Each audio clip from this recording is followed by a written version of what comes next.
काय सांगा? महाराष्ट्रातील आदिवासी महादेव कुळे असेल, ठोकरी कुळे असेल, मल्हार कुळे असेल, ढोर कुळे असेल, या समाज बांधवावरती महाराष्ट्र शासन जाणून बुजून काय चिल्लर हल्लर काय लोकांचं ऐकून त्यांच्या दबावाला सरकार भीतंय।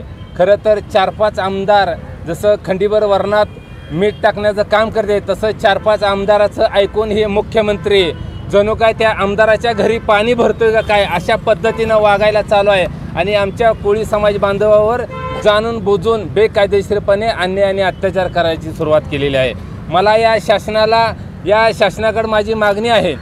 समस्त कोळी समाज बांधवांच्या वतीनं मी विनंती करतोय की आमच्या महादेव कोळी जमातीमधले समाजातील लोकांना, काही लोकांना सर्व्हिसमधून कमी करण्यात येत आहे, काही लोकांना सर्व्हिस झालेली आहे परंतु त्यांना मोबदला मिळत नाही। ज्या पद्धतीनं बाकीच्या जाती धर्माला तुम्ही जसं सांभाळून घेताय, त्यांचा हक्क अधिकार नसताना देखील तुम्ही बेकायदेशीर त्यांना मदत करताय, मग आम्ही तर त्या कायद्याच्या चाकुरीत बसतोय, आम्ही तर कायद्याने मागतोय। परंतु या गेंड्याचं कातड्याचं सरकार, शिंदे आणि भाजपचं सरकार जाणून बुजून महाराष्ट्रातल्या कोळी समाज बांधवांच्या घरावरती नांगर फिरवण्याचं काम करतंय। महाराष्ट्रातल्या आमच्या आया बहिणीच्या परपंचात चुलीत पाणी वाचण्याचं काम हे शिंदे सरकार करतंय।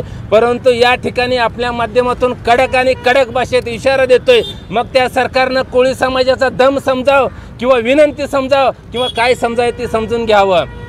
येत्या आषाढी एकादशीपर्यंत आमचा कोळी समाज बांधवाचा प्रश्न जर नाही मार्गी लावला तर सोलापूर जिल्ह्याचा विषय नाही, महाराष्ट्रातून हजारोच्या संख्येने कोळी समाज गनिमी काव्याने पंढरपूरमध्ये दाखल होईल आणि मुख्यमंत्री येतील किंवा अनेक कुठला मंत्री पूजाला येईल, ती पूजा मंत्र्याच्या हस्ते होणार नाही, ह्या वेळेची पूजा ही कोळ्यांच्या हस्ते होईल।